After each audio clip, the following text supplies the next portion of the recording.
Olá, eu sou Beth Gravina e você está no Sagrado Canal Católico. Sejam todos muito bem-vindos para mais uma leitura do livro A Amizade com Cristo, de Robert Hugh Benson. Capítulo 2. A Intimidade com Cristo.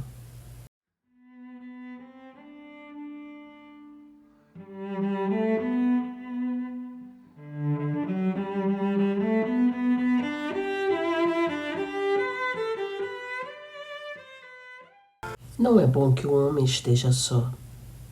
Gênesis 2, 18. À primeira vista, parece-nos inconcebível que possa existir uma autêntica amizade entre Cristo e a alma. Admitimos a adoração, a dependência, a obediência, o serviço e até a imitação. Admitimos todas essas coisas, mas não a amizade. No entanto, quando nos lembramos de que Cristo assumiu uma alma humana como a nossa, uma alma capaz de alegrias e tristezas, abertas a arremetidas da paixão e das tentações, uma alma que experimentou tanto a angústia como o júbilo, as penas da obscuridade como as alegrias da luz, quando admitimos tudo isso, não apenas por ser um dado da fé, mas uma realidade vital conhecida pela experiência, então a possibilidade de entabularmos uma relação de amizade com Ele parece-nos inquestionável. No plano humano, a amizade supõe sempre a comunhão das almas. Pois bem, o mesmo se passa no caso do homem com Cristo, cuja alma é o ponto de união entre a sua divindade e a sua humanidade. Recebemos o seu corpo com os nossos lábios, prostramos todo o nosso ser diante da sua divindade, mas somente por meio da amizade abraçamos a sua alma com a nossa. A amizade humana tem geralmente a sua origem em alguma particularidade externa. Captamos numa pessoa uma frase, surpreendemos nela uma inflexão de voz, observamos uma forma de olhar, um modo de caminhar. E essas leves impressões parecem-nos o começo de um mundo novo. Consideramos esses detalhes como sinais de um universo que se oculta por trás deles. Pensamos ter descoberto uma alma que se adapta exatamente à nossa, o temperamento que, pela sua semelhança ou pela sua harmoniosa diferença, combina perfeitamente com o nosso. Assim começa o processo da amizade. Damos-nos a conhecer e conhecemos o outro. Encontramos passo a passo o que tínhamos esperado e verificamos ser verdade o que imaginávamos. E o amigo, por sua vez, segue o mesmo itinerário. Pois bem, a amizade divina costuma começar do mesmo modo. Pode nascer no momento em que recebemos um sacramento, algo 1000 vezes repetido, quando nos ajoelhamos diante de um presépio do Natal ou acompanhamos o Senhor na via sacra. Fomos realizando esses gestos ou participando dessas cerimônias ao longo dos anos, umas vezes com indiferença, outras com fervor, mas um dia sobrevém-nos subitamente um sentimento novo.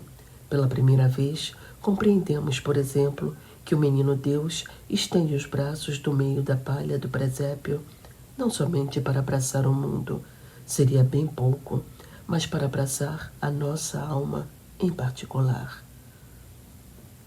Ou contemplamos Jesus ensanguentado e exausto, que se levanta após a terceira queda, e sentimos que nos pede ajuda para carregar o fardo.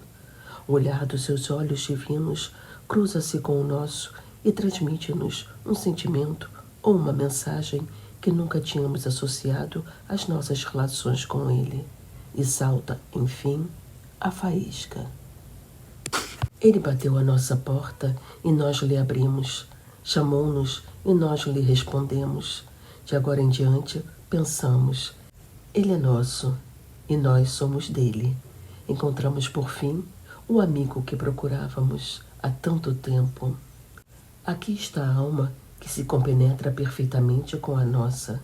Jesus Cristo transpôs 2000 anos de um só salto e está ao nosso lado. Desceu do crucifixo da parede, levantou-se da manjedoura.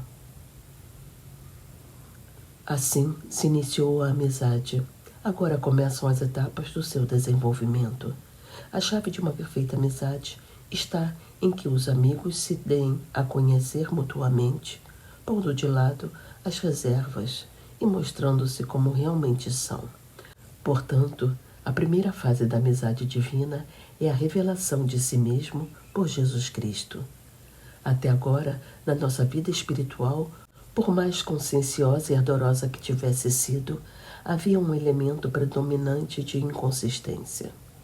É verdade que éramos dóceis, que nos esforçávamos por evitar o pecado, que recebíamos a graça, que a perdíamos e recuperávamos, que adquiríamos méritos ou os perdíamos e voltávamos a ganhar, que procurávamos cumprir o nosso dever, que nos esforçávamos por melhorar e amar.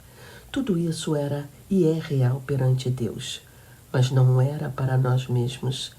Recitávamos orações, sim, mas na verdade pouco orávamos, meditávamos, isto é, escolhíamos um tema, refletíamos sobre ele, tirávamos conclusões e formulávamos propósitos, mas deixávamos o relógio à vista para não nos estendermos demasiado.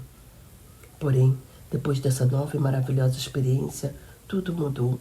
Jesus Cristo começou a mostrar-nos não somente as perfeições do seu passado, mas também as glórias da sua presença. Começou a viver conosco, rompeu o molde em que a nossa imaginação o tinha encerrado. Vive, move-se, fala, age, vai para aqui e para acolá, e tudo isso diante dos nossos olhos. Começa a revelar-nos os segredos que se escondem na sua humanidade. Tínhamos ouvido falar das suas obras desde que éramos crianças.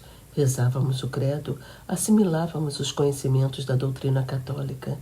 Agora, porém, passamos do conhecimento sobre ele ao conhecimento dele. Começamos a compreender que a vida eterna começa na presente, porque consiste em conhecer-te a ti, único Deus verdadeiro, e Jesus Cristo, que nos enviaste. João 16:3. O nosso Deus começa a ser o nosso amigo. Por sua vez, Cristo pede-nos o mesmo que nos oferece. Mostra-se abertamente diante dos nossos olhos, mas reclama que façamos o mesmo com Ele. Como Deus, conhece cada fibra do nosso ser, e como Salvador, cada circunstância passada em que fomos infiéis aos seus preceitos. Mas como nosso amigo, espera que lhe contemos tudo isto. Poderíamos dizer que a diferença entre o relacionamento com um conhecido e aquele que estabelecemos com um amigo está em que, no primeiro caso, procuramos apresentar uma imagem agradável e atrativa. Empregamos a linguagem como um disfarce e a conversa como uma camuflagem. No segundo caso, deixamos de lado as fórmulas de cortesia e os convencionalismos e procuramos mostrar-nos tal como somos, abrindo o coração. É isto o que a amizade divina requer de nós. Até agora, o Senhor contentou-se com muito pouco. Aceitou o dízimo do nosso dinheiro, 1 hora semanal do nosso tempo, alguns pensamentos e alguns sentimentos demonstrados em cerimônias religiosas e de culto. Aceitou tudo o que nós lhe demos para não termos de dar-nos a nós mesmos. A partir de agora, pede-nos que acabemos com tudo isso, que lhe abramos completa e submissamente a nossa intimidade, que nos mostremos tal como somos, numa palavra, que deixemos de lado as atitudes e gestos cerimoniosos e sejamos profundamente autênticos. Quando alguém se julga decepcionado com a amizade divina, não costuma ser porque atraiçoou ou ofendeu o seu Senhor, ou porque não correspondeu ao que ele lhe pedia, mas porque nunca o tratou como amigo, nunca foi suficientemente corajoso para cumprir uma condição imprescindível numa amizade autêntica, a da total sinceridade e transparência. É menos ofensivo dizer, não posso fazer o que você me pede porque sou covarde, do que esgrimir meia dúzia de excelentes razões para não fazê-lo. Este é, em esboço, o itinerário da amizade divina. Deve animar-nos o pensamento de que vamos empreender um caminho que foi percorrido 1000 vezes, passo a passo, por milhares de homens e mulheres antes de nós, sem, no entanto, nos esquecermos de que a história da nossa amizade com Cristo será sempre uma experiência pessoal e irrepetível. Haverá momentos de fascinante felicidade na oração ou na comunhão, momentos que nos parecerão inesquecíveis e que certamente o serão. Momentos em que todo o nosso ser se sentirá invadido e inundado pelo amor, em que o coração de Cristo deixará de ser mero objeto de adoração para se tornar uma realidade vibrante que pulsará em nós. Haverá também épocas de tranquilidade constante, de um afeto sereno e profundo ao mesmo tempo, de uma estima e um entendimento mútuos que satisfarão os anelos da nossa mente e do nosso coração. E haverá igualmente períodos, meses ou anos, de miséria e de secura, tempos em que nos parecerá necessário ter paciência com o nosso divino amigo, ocasiões em que ele aparentará tratar-nos com frieza ou desdém. Haverá realmente momentos em que teremos de recorrer a todo o nosso sentido de lealdade para não o abandonarmos desiludidos. Haverá mal-entendidos, sombras, trevas. Todavia, à medida que o tempo passar e formos vencendo essas crises uma por uma, voltaremos a confirmar a convicção inicial que nos levou a abraçar o nosso amigo. Porque esta é, na verdade, a única amizade em que é impossível a decepção definitiva, e ele, o único amigo que não pode falhar. Esta é a única amizade em que a nossa humildade e a nossa entrega nunca serão suficientes, as nossas confidências nunca demasiado íntimas e os nossos sacrifícios nunca excessivamente grandes. Este amigo único e a sua amizade justificam plenamente as palavras de um dos seus íntimos. Na verdade, considero todas as coisas como perda ante o sublime conhecimento de Cristo Jesus, meu Senhor. Por ele, tudo sacrifiquei e tenho por lixo a fim de ganhar Cristo. Filipenses 3:8. Obrigada pela companhia. Até a próxima. Um abraço a todos.